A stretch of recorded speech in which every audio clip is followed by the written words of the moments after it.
What up, YouTube? Here with a post-fight video of the Ryan Garcia versus Devin Haney fight. Now, before I give y'all the summary of what happened in the fight, I'm going to tell y'all the results first. Ryan Garcia was able to win this fight via majority decision.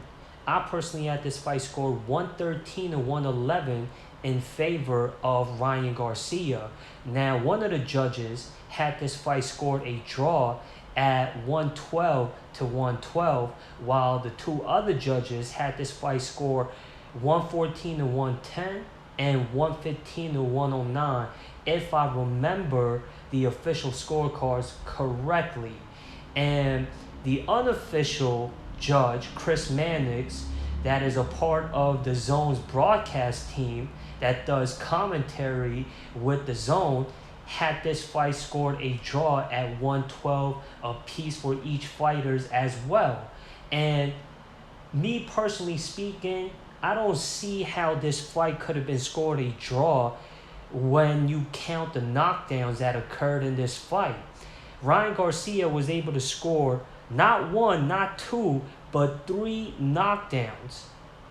And if there weren't knockdowns in this fight, I would have had this fight scored a draw with each fighters winning 6 rounds each. And Ryan Garcia also had a point deducted as well because he punched Devin Haney while the referee called for a break. Ryan Garcia wasn't given a warning, and right away, immediately, the referee decided to take a point away from Ryan Garcia, and that was in the same round where Devin Haney tasted the canvas for the first time in his pro boxing career. And that's why the scorecards looked the way it did, because that round was scored a 9-8 round. And how this fight went, Ryan Garcia started this fight very quick. He is a fast starter. Immediately from the sound of the bell, he went to attack mode, and Ryan Garcia landed a devastating left hook in the opening round. And Devin Haney's chin was tested when he was rocked with a flush shot, that signature punch of Ryan Garcia that he's made a reputation out of. And that rocked Devin Haney, but Devin Haney did not get dropped from that left hook in the first round. And Ryan Garcia, he was showing his hand speed, and Devin Haney couldn't fight at the distance that he wanted the fight to be fought at from the beginning round. And that's because Haney needed to get into his groove, unlike Ryan Garcia, who immediately went in for the kill from the opening bell. But the second round was when things turned around and Devin Haney took control. And Devin Haney, I said this for the preview video leading up to this fight, his key punch would be that jab, and he utilized that punch to control Ryan Garcia as far as the distance went, and for Ryan Garcia's offensive rhythm to be disrupted.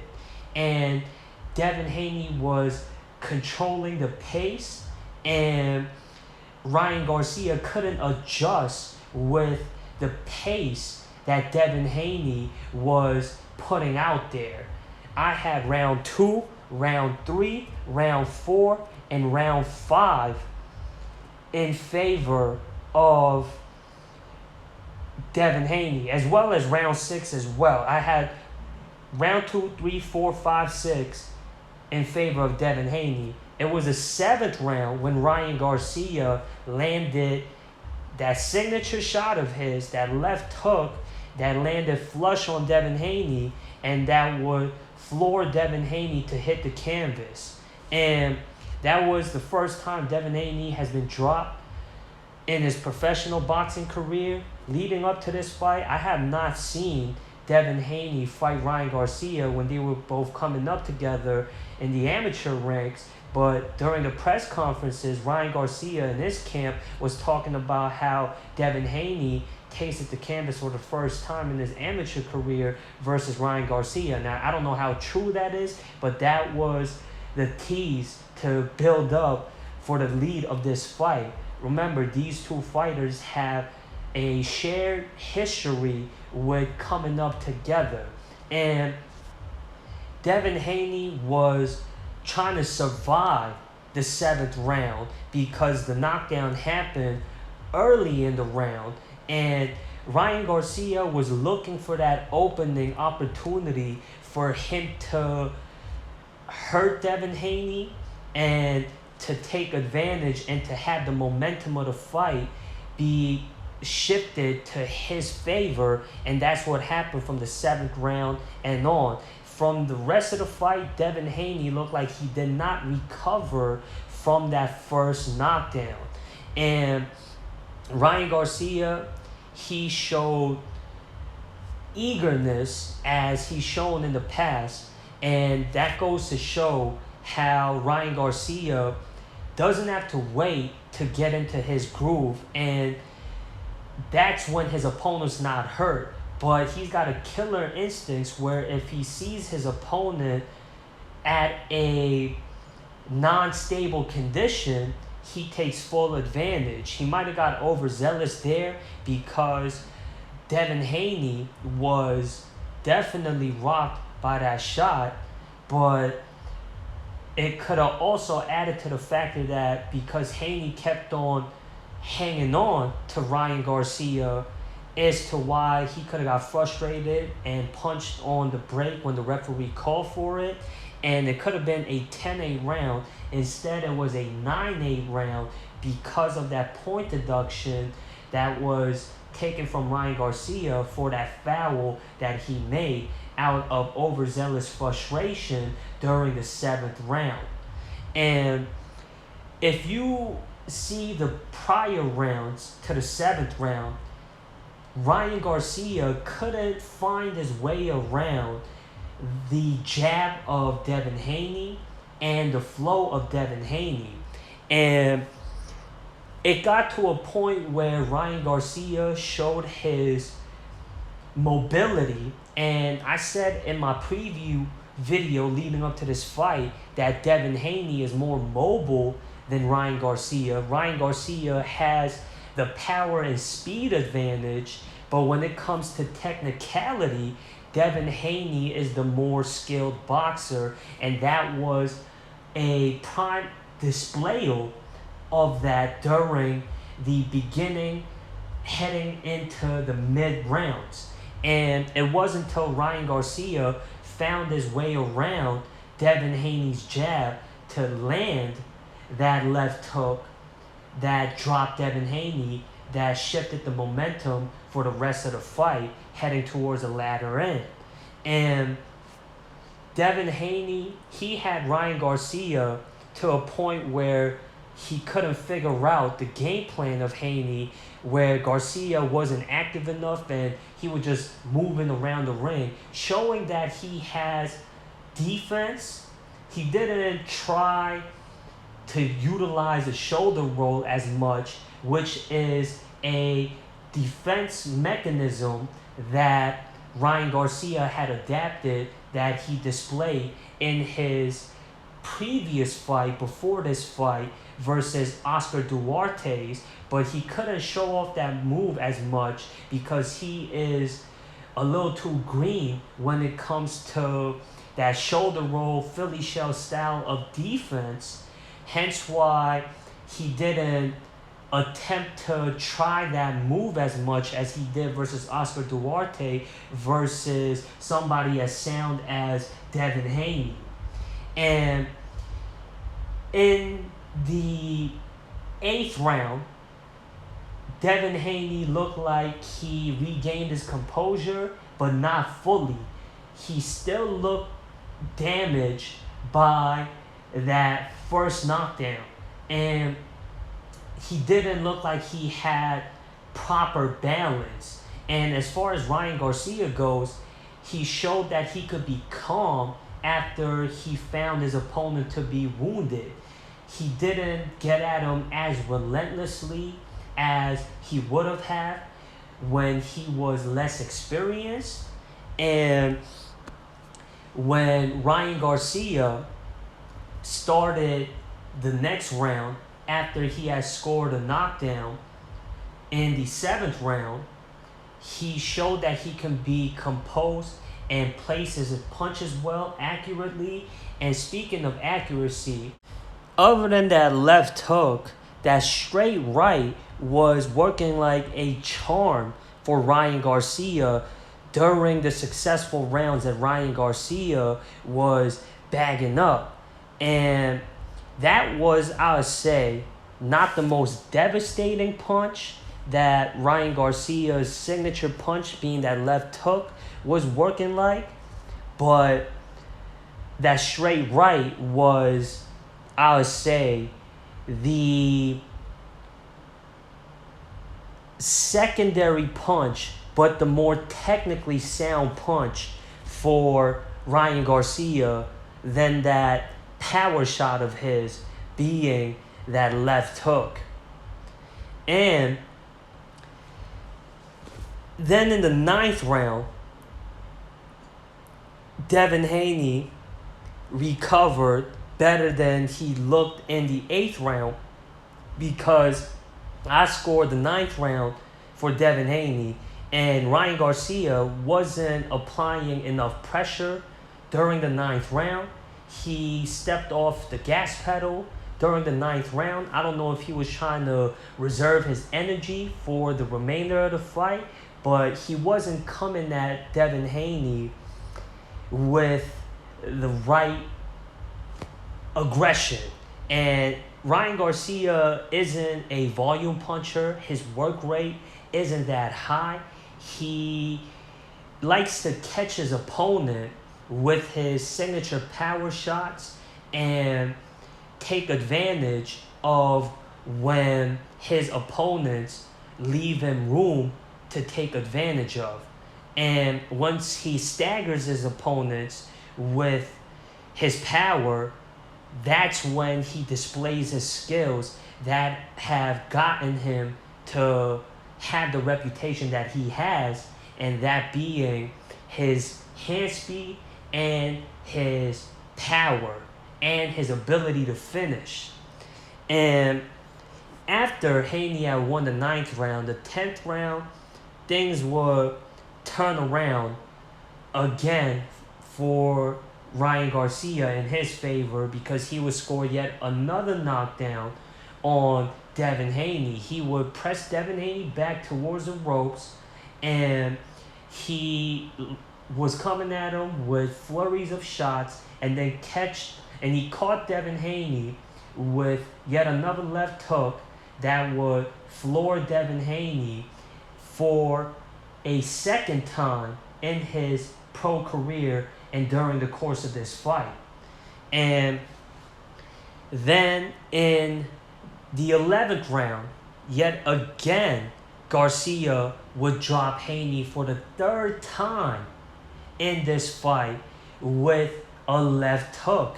Close distance this time. And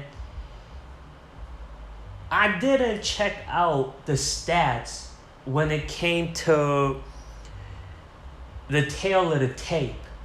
I know Ryan Garcia is 5'9", and Haney is 5'8", and as far as the reach advantage goes, from the looks of it, looked like Ryan Garcia had the advantage, because Devin Haney would have to get closer to Ryan Garcia to effectively execute his game plan.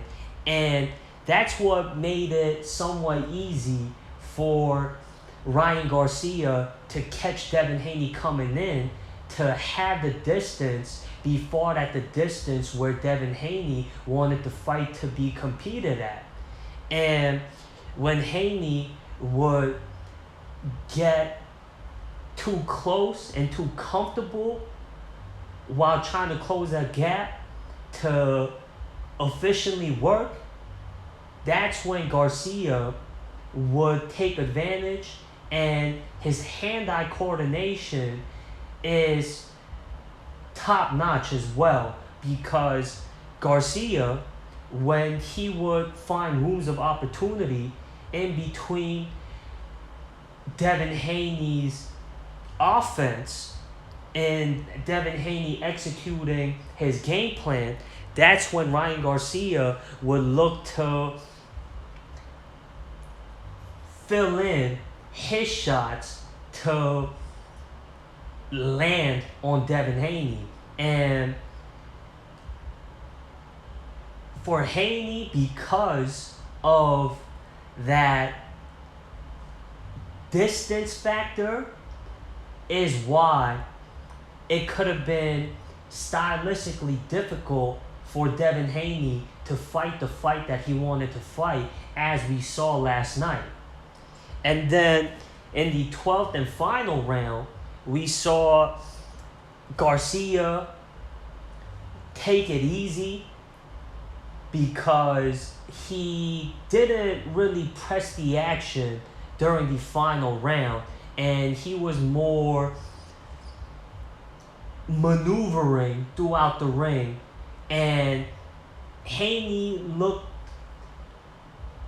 quite tired, and he looked not at his best, and he couldn't really cut off the ring versus Ryan Garcia in the final round.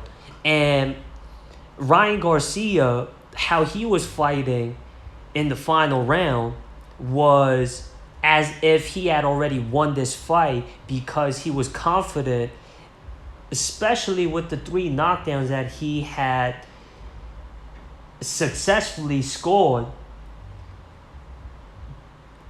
That's why he was fighting the way he was fighting during the final round. And Devin Haney was cautious because of those 3 prior knockdowns that Garcia had successfully scored over him. And Devin Haney, we did find out that he has suffered a broken jaw, and that could have been a factor as to why Haney was very cautious and he didn't approach Ryan Garcia with that same game plan that was working for him during the beginning and mid rounds. And you could tell by the way how Haney looked throughout the late rounds, and we saw more clear when the action slowed down in the 12th and final round. Haney's jaw was swell, and that had to go to Ryan Garcia's power shots that was landing accurately on Devin Haney. That straight right hand, as I said, that was working like a charm for him. It might not be as powerful as Garcia's left hook, but it's the more technical punch for Ryan Garcia. It's more technically sound, and it's more efficient when it comes to the technical aspects when you compare Garcia's left hook to his straight right. And the commentary team, they mentioned as well that Ryan Garcia was not missing his target with that straight right. And unfortunately for Ryan Garcia, who has never held a title in his professional career, even though he had won this fight, he wasn't crowned champion because he was 3 pounds over the 140-pound weight limit that this fight was set for. And Devin Haney being the WBC super lightweight champion who may weigh Ryan Garcia, who's been fighting at 140 longer than Devin Haney has, it's looking as if Ryan Garcia and how his frame is set up, he can fight anywhere between 140 and 147. And he has enough power to be successful at welterweight as well. Now, will we see Ryan Garcia move up to 147, or will he stick around at 140? And if Ryan Garcia decides to stick around at super lightweight, which Ryan Garcia probably plans to do, because during the post-fight follow-up, he did say, let's run it back. He doesn't mind having a rematch versus Devin Haney. Will it happen immediately? Very likely so. Devin Haney and his camp did voice the fact that they want to have another fight versus Ryan Garcia. And if they have made this fight happen the first time and they have this history, they're not going to have problems having a rematch. And it's likely that it can happen by the end of this year. And will it be for a title? Because originally it was scheduled for the WBC super lightweight title. It's just the fact that Ryan Garcia missed weight, and a lot of people was concerned about Ryan Garcia not having proper training leading up to this fight because he missed weight. And I'm not going to talk about Ryan Garcia's antics outside of the ring, because we got to be on topic when it comes to the topic of matter at hand. If it doesn't relate to boxing, when we're talking about boxing, let's keep boxing, and all other things that doesn't relate to boxing to not be fused in with the topic at hand. And it showed last night that Ryan Garcia was properly trained for this fight, because his performance was subpar. And he fought a hard-fought victory, a well-deserved victory, and it's just unfortunate that he wasn't crowned champion after his win last night. I don't know if the WBC still has Devin Haney as their champion, despite the fact that he lost. But the 140-pound division is still the most active division in all of pro boxing. It used to be the lightweight division, but many top names, including Devin Haney and Ryan Garcia, have decided to move up to super lightweight. And it fits their frame better to compete at super lightweight than it did at lightweight, because both fighters had to drain a lot of weight to make weight at 130, 135. And Ryan Garcia, for these mega big money fights, he had already moved up to 140 before fighting Gervonta Davis. And Gervonta Davis is a fighter that could fluctuate between 140 and 135, because when Gervonta Davis fought Mario Barrios, that fight was fought at 140. And if Garcia was to fight Davis at 140 when they did, I'm not doing coulda, shoulda, woulda, and what ifs, nor am I taking credit away from Davis's win versus Garcia, but it could have played out different if that fight was competed at super lightweight instead of at lightweight. Just like if Garcia's extra 3 pounds wasn't a factor, not saying that it was the key factor to Garcia's win, but a lot of people are saying that 3 extra pounds could have helped Garcia carry more power in the ring last night versus Devin Haney. And the fight versus Gervonta Davis, I believe there was no rehydration clause on the fight night, and that could have affected the performance of Ryan Garcia versus Gervonta Davis in Garcia's first defeat. Not making excuses for Garcia's first pro defeat versus Davis. And as for the 3 pounds and the rehydration, I don't know what Garcia was weighing the night of the fight when he stepped in the ring, but I'm not making excuses for Haney's first pro defeat either, nor am I taking credit away from Garcia's victory. I just think that's a coincidental, ironic, funny factor between these three fighters and their shared history. And we know that Tank Davis is scheduled to fight Frank Martin in the summer, and that's going to be at lightweight.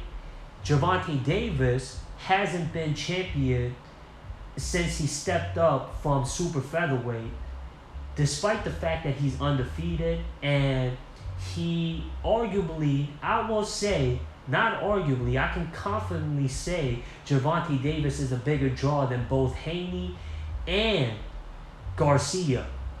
And now that Garcia got a victory over on Haney, and Garcia was the more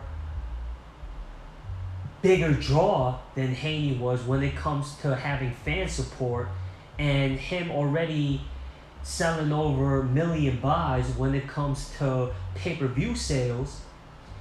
I don't know what the numbers is going to look like as far as the pay-per-view buy rate goes, but Haney fighting Garcia, Haney is more accomplished when it comes to resume than both Davis and Garcia. But when it comes to drawing factors, marketably speaking, Garcia was the A side and Haney was the B side.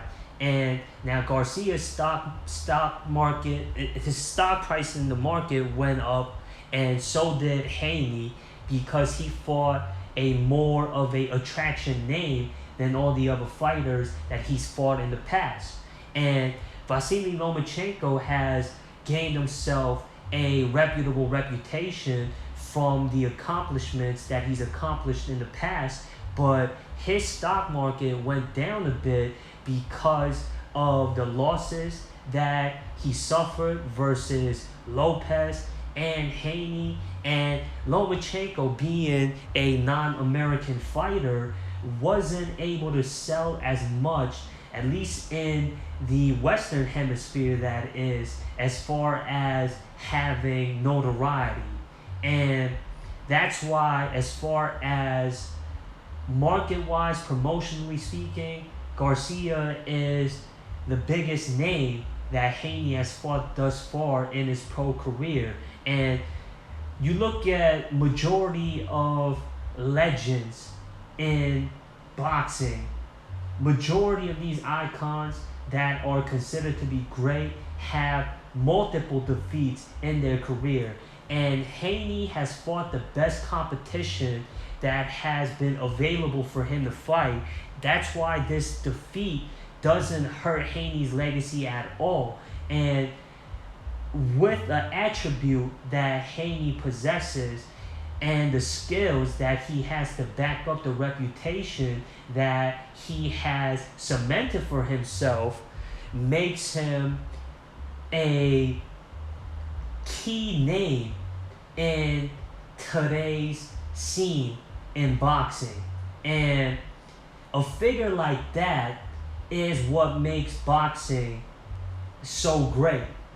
And As far as the super lightweight division goes, we saw Isaac Cruz become the new WBA super lightweight champion last month, and there's rumors that he's gonna fight Sabrina Matias if Matias successfully defends his IBF super lightweight title coming up in June.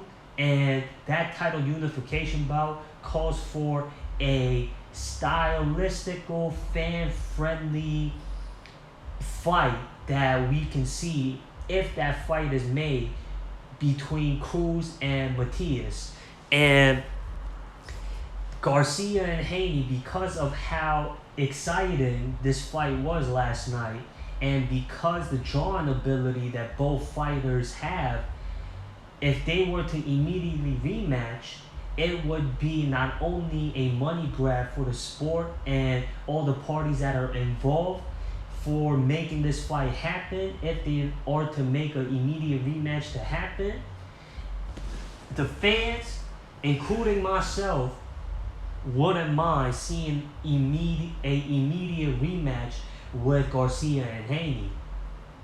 And as far as the top contenders go in the super lightweight division, we can say that there is Barroso or Barboza, not Barroso. Well, Barroso is the interim WBA super lightweight champion. That means he's next in line to challenge Isaac Cruz for his WBA super lightweight title. And there is the WBO and lineal super lightweight champion, Teofimo Lopez. There's Jack Catterall. There's Josh Taylor, Jose Ramirez, Arnold Barboza, who had a very close fight on the undercards, which many people consider to be somewhat controversial, in his fight versus Sean McComb. And because of his performance last night, he's got to be considered to be amongst the high-ranked contenders at super lightweight. And there is Jermaine Ortiz as well. There is Regis Prograis, Jose Pedraza, Jose Zepeda, and names like that is why the super lightweight division is the best division in the sport. And for the purity's sake of the sport, despite the fact that there is promotional differences, there should be cross-promotional bouts happening for the sake of the sport, the purity's sake of the sport of boxing. Anyways, that does it for this post-fight video. Subscribe for more content. Like this video, share this video if y'all want, and click the links in the description to show your support for this channel if y'all want, that is. It's appreciated if y'all decide to. And I'm out of here, y'all. Be good and peace.